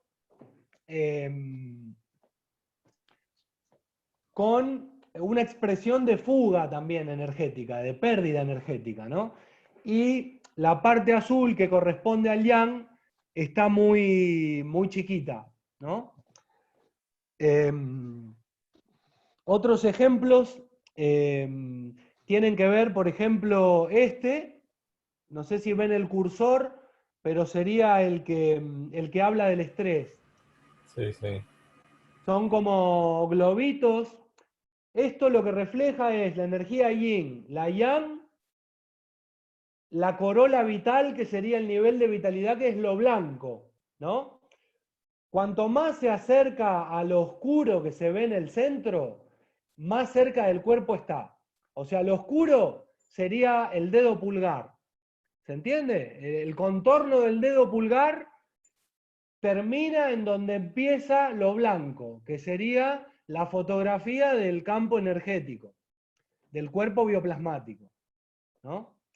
Entonces, cuanto más se acerca al oscuro, quiere decir que más pérdida hay desde afuera del cuerpo hacia adentro, como que empieza a querer entrar en el organismo, ¿no? Y del otro lado, o sea, a mi derecha, está un ejemplo de estrías normales, que tiene que ver con los dos polos de energía yang en los extremos, en los polos justamente, y los otros dos de energía yin también armonizados. O sea, ese sería el modelo, digamos, de cercanía con lo normal en términos energéticos, ¿no? Lo que suele pasar es que como es un campo muy sensible y muy volátil, es muy fácil que, por lo cambiante que es, la energía se mezcle el rojo con el azul, el yin con el yang, según determinadas problemáticas, ¿no? Entonces, o sea, el desorden del rojo, del azul y el afinamiento de la parte blanca y esos globitos indican distintos estados, digamos, del campo energético, ¿no? Lo mismo que una foto del campo energético de una semilla viva o de una semilla muerta, ¿no? Que sería este. Esta es la semilla viva, la que más luminosidad tiene alrededor, y arriba están las semillas que no están vivas, digamos, ¿no? Pero bueno, esto es como para cerrar un poco el encuentro de hoy, para no extenderlo tampoco. ¿Cómo andás, Igor? ¿Todo bien? Hola Ari, ¿cómo estás? ¿Todo bien? Bien, bien. Una alegría verte, amigazo. Qué bueno. Justo estaba bueno todo lo que habían dicho de las emociones y claramente lo asociaste con toda la medicina oriental y es muy claro verlo ahí en los 5 elementos, en la estrella. Claro. Y me hizo acordar el otro día que como uno hoy por esta situación termina trabajando de paciente de sí mismo. Entonces tiene que aprender de uno mismo y a tocarse, y lo que más puede tal vez trabajar uno son los tejidos blandos de alguna forma. Entonces, ¿cómo asocié lo que contaste a una situación, una emoción? Estaba teniendo como un pequeño momento de estrés, y uno se da cuenta de que hay algo que le molesta.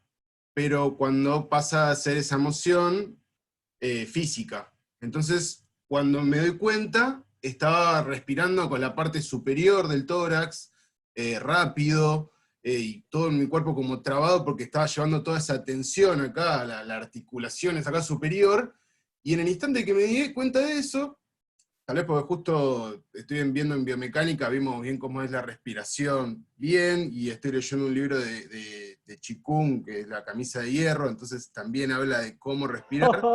Y en ese instante dije, pará, tengo que respirar así.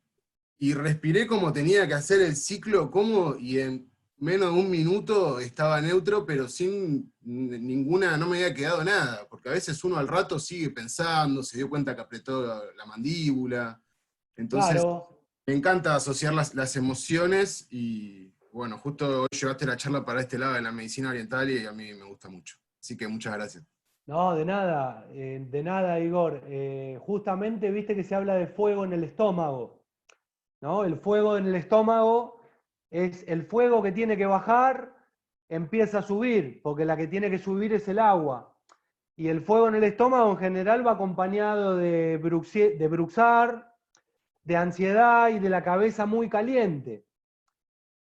Te digo esto porque lo vi hace poquito en una paciente que justamente el marido es bombero. Que trabajó mucho tiempo con... eso me reía yo porque trabajó en relación con el fuego y no sé qué. Bueno, ella, la paciente, en las 3 primeras sesiones no se sentó a hablar conmigo ni cuando empezó la sesión ni cuando terminó. En la 4ª sesión le dije, no te sentaste nunca, le digo, sentate, le digo, hablemos, le digo, charlemos un poco, le digo, porque si no vos te quedás parada cuando terminamos y es como que la energía no te puede bajar. Bueno, y tenía todos estos signos. Ella venía por una sintomatología muy de tendón central, ¿no? Muy de como nudo en la garganta y falta de aire y acidez y bueno, y un cráneo muy, muy compacto, ¿no? Entonces un poco me quedé un poco con la pregunta de Fede, así como en medicina china también existe el sinónimo de acumular parámetros. Es decir, entonces, para nosotros sería cómo poder acumular parámetros como terapeutas personas para ayudar a guiar a esa persona y trabajar incluso con la incomodidad de ella y la nuestra también. Porque a mí me jodía que no se sentara, ¿viste? Es como este paciente que se queda parado y te habla y parece que la sesión empieza de nuevo. Y ya está terminando, digamos, ¿no? Entonces, ¿viste? Y cargando todo así, parado, bueno, parada en este caso ella, y ahora se está sentando y las sesiones son más apacibles, ¿viste? Quizás una de sus consultas, de sus motivos, tenía que ver con esta famosa hinchazón de comer una lechuga e hincharse, de comer poquito e hincharse, que evidentemente, bueno, también para nosotros es un campo de tratamiento, pero quizás esa inflamación viene a esto un poco que tiene el síntoma que viene a ser mensajero de lo que se está reparando, ¿no? Como lo es una inflamación o como lo es un dolor, seguramente hay una inflamación como consecuencia de un sistema nervioso autónomo, de un neumogástrico, de cuestiones mucosas, etcétera, ¿no? Pero bueno, gente, esto es todo por hoy. La verdad que fue muy lindo, les agradezco mucho. Me parece que podemos hacer un cierre o si hay alguna pregunta, no hay problema. ¿Puedo decir una cosita más? Sí, Que claro. mucho la atención, hablando de esto de los 5 elementos y de cómo se forma esa estrella, ¿viste? Madre, hijo, abuelo controla. El otro día había subido un paper Parreño, creo, a la comunidad de la escuela, de un osteópata francés y cómo había analizado él al COVID, y creo que la conclusión que terminé de entender yo, se desregularizaba el sistema nervioso autónomo. Por ende, no había un control general de balances hacia cualquier lado. Entonces, está bueno asociarlo también a lo que había dicho acá antes el compañero, de cómo se podía llegar a estimular una emoción, y él habló del miedo, y yo viendo recién ahí que veía la estrella, por ejemplo el pulmón, que es de lo que más hablan del síntoma, sería la tristeza, y la tristeza era la madre del miedo, y así como se va pasando y se hace el círculo, y ahí entiendo cómo tal vez todas esas emociones pueden llevar a que en realidad se desregularizó lo que era un ciclo normal de la energía. Pero bueno, fue un análisis ahora del momento, ¿no? Claro. Sí, siguiendo, o sea, acoplándome un poco a esto que planteás, por eso decía, después de 2 guerras mundiales, con todo lo que deja una posguerra, con lo que vaya a saber va a dejar esta pospandemia, la Organización Mundial de la Salud dice, ahora la salud no es ausencia de enfermedad, es el completo estado de bienestar físico, emocional. Yo me pregunto, ¿cuál es el estado del mundo en ese momento, después de una posguerra? ¿Quién tiene el completo estado de bienestar? ¿Quiénes? No sé, lo digo en forma de pregunta porque me inquieta. Lo que hago es como compartir el interrogante. No, yo la respuesta no la tengo, pero... sí, Majo. Sí. No, quería decir que bueno, que la última pandemia que hubo antes de esta, hace 100 años más o menos, 1918, fue justo cuando terminó la Primera Guerra Mundial. Así que termina la Primera Guerra Mundial y empieza, según dicen en Estados Unidos, lo que llamaron después gripe española, que en realidad se llamaba gripe española porque España fue la que empezó a mandar comunicados a todo el mundo sobre el proceso de esa gripe que duró 2 años o un poco más, y que no se sabe bien si murieron entre 40 o 50 millones de personas en todo el planeta. Bueno, eso pasó hace años y ahora estamos transcurriendo esta pandemia, y como bien dijo María Lidia, que me pareció muy interesante, todavía no podemos hablar del post, porque estamos en medio de la pandemia, que nos atraviesa a todos, en todos los planos, y bueno, nosotros los osteópatas trabajamos con protocolos muy cuidadosos, con una conciencia de que podemos ser un eslabón de contagio, y todo lo que significaría eso en la persona a la que atendemos y a la familia de la persona a la que atendemos. Así que para nosotros tenemos puesto en nuestra página web un protocolo que se hizo ya algunos meses, que ahora le vamos a tener que hacer algunos agregados, porque para nosotros es esencial mantener el distanciamiento, usar el barbijo, la máscara y hacer toda la prevención que hay que hacer para no ser un factor de contagio. Quería aclarar eso para toda nuestra comunidad, que sabemos que nosotros respetamos eso, y bueno, nuestra escuela es una institución seria y responsable, y no vamos a poner en riesgo la salud de nadie, la nuestra primero. Yo pienso, si yo no me cuido y después soy un factor de contagio para mis pacientes, es realmente un riesgo y un peligro. Claro. Así que, bueno, nada, quería agregar eso, y agradecerte muchísimo, Ariel, la verdad que escucharte y discurrir, yo te conozco y te he escuchado muchas veces y me encantó realmente seguirte, muy, muy interesante. Abriste un montón de interrogantes y de cosas para reflexionar, y ahí leí que hay varios que piden segunda parte. Bueno, está bien. Y Bueno, otra cosa que quería aclarar, lo que dijo Igor, es que los artículos que está publicando Jorgelina Parreño son de Alain Abecerá, que es un osteópata israelita que estudió en Francia y bueno, viajó por distintos lugares del mundo, y que va a dar una charla para todos nosotros próximamente.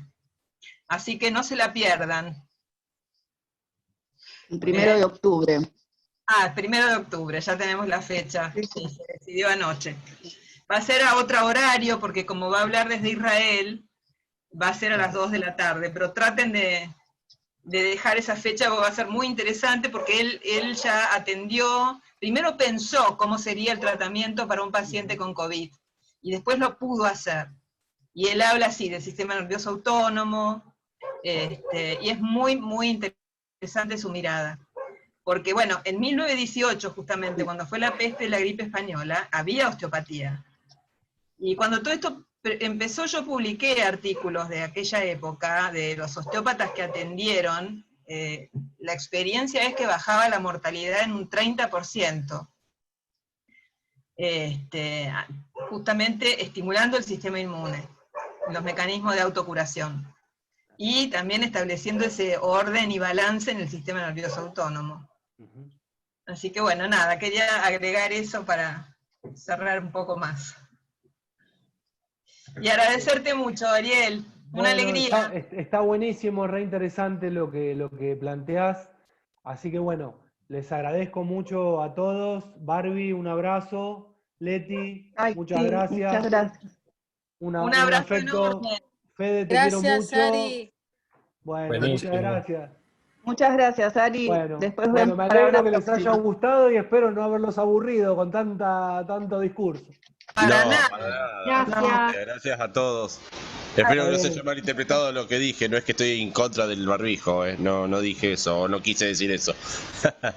No, Está sino bien, apelaba está bien. muchas veces al sentido común, que veo gente que tiene tanto miedo y está con distanciamiento social, en el medio, no de la nada, pero con mucho distanciamiento social, inclusive están con el barbijo y están con miedo sobre todo. Entonces por ahí me criticaban a mí cuando me distancio de los demás, me pongo a tomar sol y me saco el barbijo. Te sacas el barbijo, irresponsable. Yo los miro como diciendo, Dios mío, eso sí, no lo tolero. Pero no es que estoy en contra. Obviamente, si yo entro a un negocio o algo demás, me pongo un barbijo, me voy a proteger a los demás. Yo tengo a mi mamá acá, tampoco la tengo que proteger a ella y demás. Ante todo hay que ser responsable, por eso dije, con responsabilidad, ¿no es cierto? Y que hay una línea muy, muy fina que nuestros pacientes pueden malinterpretar algo que le decimos y podemos quedar mal, inclusive hasta los podemos comer una denuncia, ¿no es cierto? A eso me refería, ¿no es cierto? Pero bueno. Es sacarlo, Bueno, es muy bien. fina la línea. Bueno, Sí, un abrazo para todos, no molesto más. Bueno, Y gracias, un Ariel, abrazo, y gracias Ale. a todos. Gracias a todos. Muchísimas gracias. Adiós. A Muy todos. lindo. Gracias. Chao, Ari, gracias. muchas gracias. Gracias. A los que no Namaste. conozco les mando un abrazo y gracias por participar. Chao. Adiós. Chao. Cariños a Iris y Gino. Gracias, Majo, gracias. Muchas Ay, gracias. Ari. Un beso para Estuvo toda la buenísimo. familia. ¿Te gustó? Buenísimo. Estuvo Buenísimo. re bueno. Re Yo interesante. tengo varias cosas que anoté que me encantaron, que salieron de todo tu discurso.